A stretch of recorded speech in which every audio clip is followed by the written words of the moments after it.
Hello guys, Zeus here. This is my map Siege Grove A3. Lots of changes in this one, so let's go over it.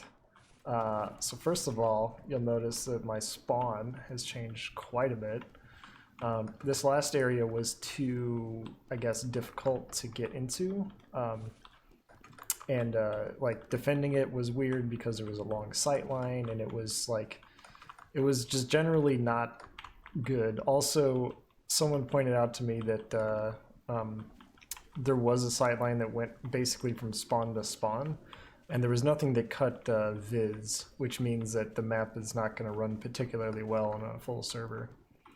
So what I've done is I introduced a choke point similar to like Barn Blitz last, and so this has the this will, I guess, slow down gameplay a little bit, but also force you to be a bit more strategic about what you're doing.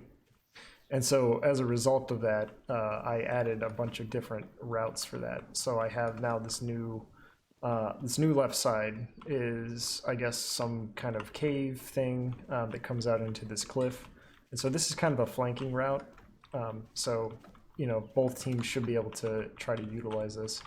I put a full ammo here, hoping that engineers will use this area to good effect. So either back here defending the point, or up here trying to get some forward stuff going, maybe a teleporter or something. This I could see being a good spot for a teleporter. There's also the ammo here. So there's the choke, there's that flank route. I also introduced I guess you call this an S route. So I wanted you to be able to not have too much distance between the routes here. So if you look on this far left and this choke, that's a lot of space that you'd have to travel between them. So I wanted there to be a intermediate route that you can take as well. So I introduced this S in here. And I also I guess I'm experimenting a bit here by adding a drop-down balcony thing here. So you have the S option to try to not make this choke so dictative, I guess, or choky. And so you can come up here through this balcony as well, and this should give you maybe something of more of an advantage, but also means that obviously the other team can roll out through here. So it's definitely difficult to think about both the offense and defensive areas, because this is going to be used both as a King of the Hill map and as a payload map. So you have to kind of smush those two things together. I added this new room here and removed what would have been the spawn door. So there was a drop-down spawn door before. I pushed this up quite a bit away from the spawn, and so now it's just kind of a elbow route. I added these boxes to try to encourage more dynamic gameplay in here, so it's not just an empty room. This is now what the old tree room looks like, so it is of course evolved as well. This room is a bit empty and I want to do something in here. I'm just not sure what. I kind of want to see how it's played to kind of get an idea of what I should do. I'm thinking maybe there needs to be some kind of height variation, so I could maybe turn this into this kind of balcony stretching along this wall here, and then you can walk up it from here. Just an idea. I'm not sure if I'll go with that or not, but I do want to see how it's played. As well, I also changed this here. Used to be you used to be able to walk through this area. It took you into this flank route. This was a ridiculous sightline, and it was too easy for Soldier to get behind the team. So what I did is I pulled this wall over here. So now it forces you to have to walk through this building. So you will somewhat intersect with the point. So people on point will see you walking through to go flank. So this does make it a little bit harder to just bomb through as Soldier, but still open enough to get through here. As well, I also changed the underpass under point from I guess it was an H to an S. So of course now this requires you to have some thought, and you do have to commit to coming through here instead of just aimlessly hiding down here. but you can still use it to, you know, maybe a demo could use it to, you know, stay behind the point. And yeah, so hopefully I removed the really crazy sightlines from here. I mean, there may be some I'm not considering, but that was the #1 complaint in our playtesting. So trying to nerf those sightlines the best I can without completely turning sniper into being useless, because there still are some good areas to snipe from. Like here is probably a pretty good spot because you can just drop down. So yeah, we'll have to see how it's played. This might also be a pretty decent sightline. So we'll definitely have to see how it's played. One thing I definitely want to change, and I'm just not sure what to do, is this middle area is very flat, and I don't like it. And I want it to be more, I guess, dynamic than it is. And so I decided to go ahead and play test this as it is, because I want to get an idea of what like gameplay requirements the space actually needs. So you know, with all the other changes I made, I figured I would see how this is played and see if I get any suggestions about how to change this area.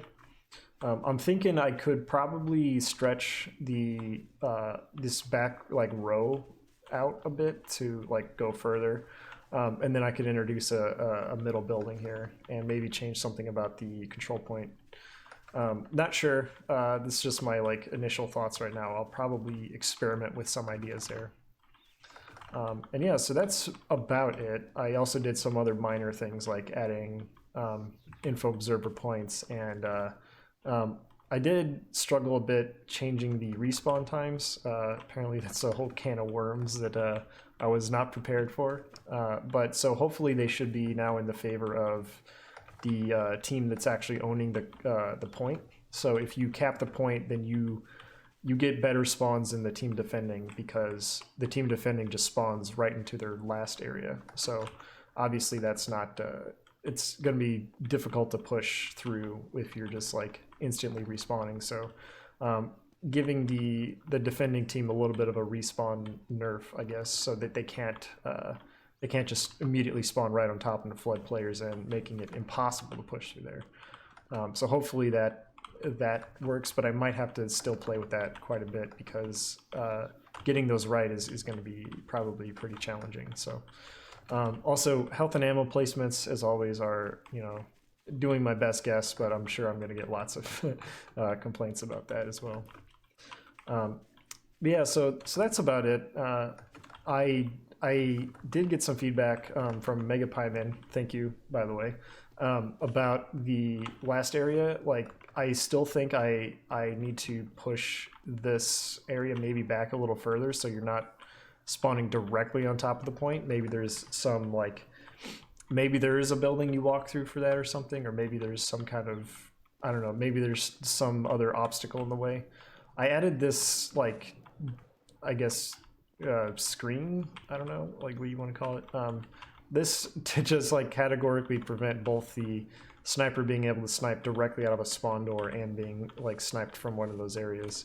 It is, for me, it seems surprisingly difficult to get this, like dealing with snipers seems to be my biggest issue. So I added that as maybe, I guess, a stopgap, but I actually kind of like it now, so it might stay the way it is. We'll see. Is not something I probably would have considered before, but I, you know, trying new things and seeing how they work. So, and yeah, so this last point, I do hope that, you know, engineer becomes a little bit more viable. There aren't necessarily places you can easily spam a gun down, but there are still ways you can get a gun down. So, like if you had a gun here that's watching the point, like players could flood in from here. So now the engineer needs teammates to help defend this area. And similarly, like over here, you can get in through this room. So again, you know, you need players to help you defend it. So it's not just like, I don't want this to turn into Barn Blitz last or like Borneo last, where it is just impossible to get guns down if the entire team goes engineer. But at the same time, I do want engineer to be viable. So that's what this health pack is for, and that's what some of this like last point design is supposed to be geared towards. So, you know, again, this is experimental, so I'm still kind of like unsure whether or not this game mode is actually going to be fun or not. So introducing maybe some gameplay or some layout changes might, make it fun, but we'll see. I'm still planning on continuing on it. So I don't know what point I'll reach when I'm like, tired of it, or just gonna conclude that it's not fun. But so far we've had a lot of fun with playtesting. So I, optimistically am gonna hope it gets better and better. There is still one issue though with the payload cart where players can get stuck if they allow the cart to push them. It, I guess, pushes them into the ground, and I can't really tell why it does that.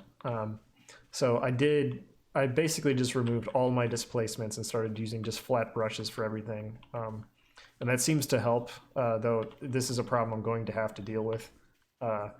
It does still seem to do it when you pass one of the nodes in the track path and you're on like a ramp. So players will very likely get stuck here, and I'm aware of this. And I'm hoping that it doesn't happen too often, but I know it's going to happen, so I'm already expecting a lot of feedback about that. I did spend a couple hours looking at it, and I don't have a reason why it's doing that. It's very weird, so I might need to enlist some help from some more experienced mappers. So that's really it. If you're on TF2 maps today, go ahead and join the playtest. Should be fun. This will be the first time I'm playtesting it with I guess pub setting where there's going to be more than 12 players in the server. So this should be interesting. I think there was another guy who did a siege map, and I don't know how his playtest went. But so let me know what you think. Again, thanks for watching. Like, subscribe, all that shit. And we'll see you in the next one.